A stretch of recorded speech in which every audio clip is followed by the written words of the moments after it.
ಓಂ ಗುರುಭ್ಯೋ ನಮಃ. Hi friends, ಎಲ್ಲರಿಗೂ ನಮಸ್ಕಾರ. ನಮ್ಮ ಚಾನೆಲ್ಗೆ ಸ್ವಾಗತ. ಎಲ್ಲರೂ ಹೇಗಿದ್ದೀರಾ? ಇವತ್ತಿನ ವಿಡಿಯೋ ಸ್ಟಾರ್ಟ್ ಮಾಡೋಣ. ಎಲ್ಲಿಯವರೆಗೆ ಈ ಇಬ್ಬರು ಗೆದ್ದಲುಗಳು ನಿಮ್ಮ ಜೀವನದಲ್ಲಿ ಇರ್ತಾರೋ ಅಲ್ಲಿಯವರೆಗೆ ನೀವು ನಿಮ್ಮ ಲೈಫಲ್ಲಿ ಮುಂದೆ ಬರೋದಕ್ಕೆ ಸಾಧ್ಯನೇ ಇಲ್ಲ. ಆದರೆ ನೀವು ಹೆದರುವ ಅಗತ್ಯ ಇಲ್ಲ. ಮಹಾಶಕ್ತಿಶಾಲಿ ಉಪಾಯವನ್ನು ನೀವು ಮಾಡಿಕೊಂಡ್ರೆ ಶತ್ರುಗಳು ಮಾಡಿದ ಆ ಎಲ್ಲ ಹವನ, ಆ ಎಲ್ಲ ಬ್ಲ್ಯಾಕ್ ಮ್ಯಾಜಿಕ್ ಉಲ್ಟ ತಿರುಗಿ ಅವರ ಮೇಲೇ ಸಿಡಿಲಾಗಿ ಬೀಳುತ್ತೆ. ಅವರು ನಿಮ್ಮನ್ನು ಯಾವ ಪ್ರಪಾತಕ್ಕೆ ತಳ್ಳೋದಕ್ಕೆ ಯೋಚನೆ ಮಾಡಿದ್ರು ಅದೇ ಪ್ರಪಾತದಲ್ಲಿ ಅವರು ತಮ್ಮ ಇಡೀ ಪರಿವಾರದೊಂದಿಗೆ ಬಿದ್ದು ರಕ್ತದ ಕಣ್ಣೀರನ್ನು ಸುರಿಸ್ತಾರೆ. ನಿಮ್ಮ ಜೀವನದಲ್ಲಿ ನೀವು ಎಂದೋ ಆಶಿಸಿದ ಆ ಖುಷಿ, ನೆಮ್ಮದಿ ಮರಳಿ ಬರುತ್ತೆ. ವ್ಯಾಪಾರ, ನೌಕರಿ ಮತ್ತು ನಿಂತು ಹೋದ ಪ್ರತಿಯೊಂದು ಕೆಲಸದಲ್ಲೂ ಕೂಡ ನಿಮಗೆ ಎಷ್ಟು ವೇಗವಾಗಿ ಯಶಸ್ಸು ಸಿಗುತ್ತೆ ಅಂತಂದರೆ ಈ ಶತ್ರುಗಳು ಉರಿದು ಬೂದಿ ಆಗ್ತಾರೆ. ಹಾಗಾದರೆ ಆ ಹೆಂಗಸು ಮತ್ತು ಗಂಡಸು ಯಾರು? ಅವರ ಗುರುತು ಹೇಗೆ ಸಿಗೋದು ಅಂತ ಉಪಾಯ ಯಾವುದು? ಇದನ್ನು ನಾನು ಮುಂದೆ ಹೇಳ್ತೇನೆ. ಆದರೆ ಒಂದು ಷರತ್ತು, ಈ ವಿಡಿಯೋವನ್ನು ಎಲ್ಲಿ ಕೂಡ ಸ್ಕಿಪ್ ಮಾಡೋದಕ್ಕೆ ಪೂರ್ತಿ ನೋಡಿ. ಯಾಕೆಂದರೆ ಅರ್ಧಂಬರ್ಧ ಜ್ಞಾನ ಜೀವನದಲ್ಲಿ ದೊಡ್ಡ ಭೂಕಂಪವನ್ನೇ ತರಬಹುದು. ಫ್ರೆಂಡ್ಸ್, ಶತ್ರುತ್ವದ ಮಹತ್ವ ಅತ್ಯಂತ ಭಯಾನಕ ವಿಷಯ ಏನು ಅಂತಂದರೆ, ಶತ್ರುತ್ವವನ್ನು ಎಂದಿಗೂ ಯಾರೋ ಅಪರಿಚಿತ ಅಥವಾ ದೂರದಲ್ಲಿ ಕುಳಿತ ವ್ಯಕ್ತಿ ಮಾಡೋದಿಲ್ಲ. ಯಾರೋ ಒಬ್ಬ ಅನಾಮಧೇಯ ನಮ್ಮ ಮೇಲೆ ವಾರ್ ಮಾಡಿದರೆ ಅದು ಕೇವಲ ಶರೀರಕ್ಕೆ ತಗುಲುವ ಗಾಯ ಆಗಿರುತ್ತೆ. ನಾವು ಬೇಗನೆ ಚೇತರಿಸಿಕೊಳ್ಬಹುದು.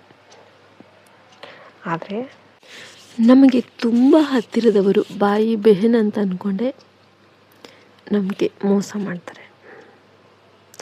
ಒಂದೇ ತಟ್ಟೆಯಲ್ಲಿ ಊಟ ಮಾಡಿ ನಿಮ್ಮ ಸುಖ ದುಃಖದಲ್ಲಿ ನಿಮ್ಮ ಹೆಗ್ಲ ಮೇಲೆ ಕೈ ಇಟ್ಟು ಅತ್ಯಂತ ದೊಡ್ಡದಾಗಿ ನಾಟಕವಾಡಿದವನೇ ಅವರಾಗಿರ್ತಾರೆ. ನಿಜವಾದ ಶತ್ರು ನಿಮ್ಮ ಅಂಗಳದಲ್ಲಿ, ನಿಮ್ಮ ಮನೆಯ ಕುರ್ಚಿಯಲ್ಲೇ ಕುಳಿತುಕೊಂಡು ನಿಮ್ಮದೇ ಬೇರುಗಳನ್ನು ಕತ್ತರಿಸ್ತಾ ಇದ್ದಾರೆ. ನೀವು ಎಷ್ಟು ಮುಗ್ಧರು ಅಂತಂದರೆ ಅವನನ್ನು ನಿಮ್ಮ ಮನೆಯ ನಿಮ್ಮವನು ಅಂತ ತಿಳ್ಕೊಂಬಿಟ್ಟು ಅವನು ಎದೆಗೆ ನೀವು ಅಪ್ಪಿಕೊಂಡಿರ್ತೀರ.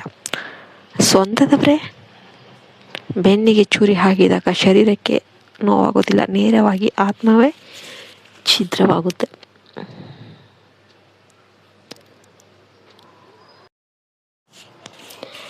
ಆ ಹೆಂಗಸು ನಿಮ್ಮ ಮನೆಗೆ ಆಗಾಗ ಬಂದು ಹೋಗ್ತಾ ಇರ್ತಾಳೆ. ಇವಳು ಯಾರೋ ದೂರದ ನೆಂಟರಲ್ಲ ಅಥವಾ ಅಪರಿಚಿತ ಪಕ್ಕದ ಮನೆಯವರಲ್ಲ, ಬದಲಿಗೆ ನಿಮ್ಮ ಅತ್ಯಂತ ಆಪ್ತರಲ್ಲಿ ಒಬ್ಬರು. ಇವಳ ಅತಿ ದೊಡ್ಡ ನಿಶಾನೆಯನ್ನೇ ಇಂದು ನಿಮ್ಮ ತಲೆಯಲ್ಲಿ ಇರಿಸ್ಕೊಳ್ಳಿ. ಇವಳು ಯಾವಾಗ ನಿಮ್ಮ ಮನೆಗೆ ಬಂದರೂ ಇವಳ ಕಣ್ಣುಗಳು ನಿಮ್ಮ ಮನೆಯ ದೇವರ ಮಂದಿರದ ಮೇಲಾಗಲಿ ಅಥವಾ ನಿಮ್ಮ ಮುಖದ ಮೇಲಾಗಲಿ ಇರೋದಿಲ್ಲ.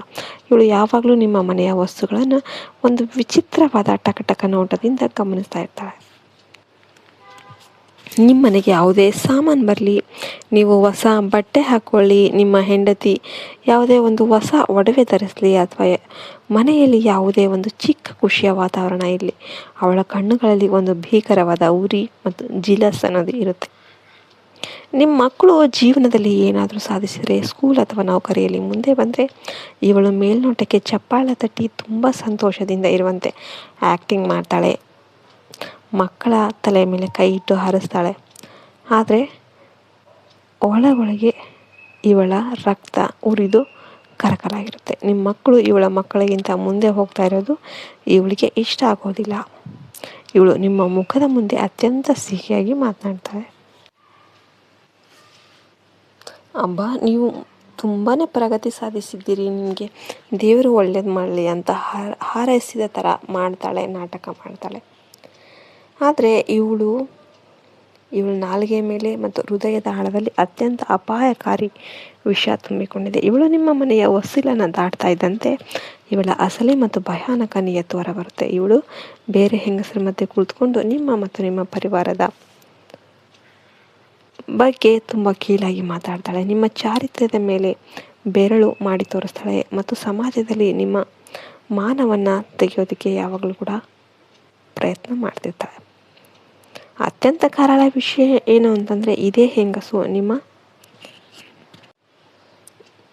ಹಸನ್ಮುಖಿ ಸಂಸಾರವನ್ನು ಸ್ಮಶಾನ ಮಾಡೋದಕ್ಕೆ ನಿಮ್ಮ ಮನೆಯ ಹೊರಗಿನ ಮಣ್ಣು, ನಿಮ್ಮ ಅಥವಾ ನಿಮ್ಮ ಮಕ್ಕಳ ಹಳೆಯ ಬಟ್ಟೆಗಳು, ನಿಮ್ಮ ಪಾದರಕ್ಷೆಯ ಧೂಳು ಮತ್ತು ನಿಮ್ಮ ಬಾಚಣಿಕೆಯಿಂದ ಬಂದ ಕೂದಲಿನ ಗುಚ್ಛಗಳನ್ನು ಚುಟುಕಾಗಿ ಕದ್ದು ಒಯ್ದು ತಾಂತ್ರಿಕರಿಗೆ ಒಪ್ಪಿಸ್ತಾಳೆ. ಇವಳೇ ಆ ಹೆಂಗಸು ಯಾರು ಇಂದು ರಾತ್ರಿ ಆ ಕರಾಳ ಹವನ ಕುಂಡದ ಮುಂದೆ ಕುಳಿತು ನಿಮ್ಮ ಖುಷಿಯ ಆಹುತಿಯನ್ನು ಕೊಡಿಸ್ತಾ ಇದ್ದಾಳೆ. ಇವಳ ಮಕ್ಸದ್ ಒಂದೇ, ನಿಮ್ಮ ಮನೆಯಲ್ಲಿ ಯಾವಾಗಲೂ ಕ್ಲೇಶದ ತಾಂಡವಾಡ್ತಿರ್ಬೇಕು, ಗಂಡ ಹೆಂಡತಿಯಲ್ಲಿ ಜಗಳ ಇರಬೇಕು, ಸಣ್ಣ ವಿಷಯಕ್ಕೂ ಕೂಡ ಜಗಳವಾಗಿ ಬೇರೆಯಾಗುವ ಒಂದು ಸಂದರ್ಭ ಬರಬೇಕು ಅಂತ. ನಿಮ್ಮ ಮಕ್ಕಳು ಯಾವಾಗಲೂ ಪ್ರಗತಿಯಲ್ಲಿ ನಡಿಬಾರ್ದು ಅನ್ನೋ ಅವಳದು ಉದ್ದೇಶ.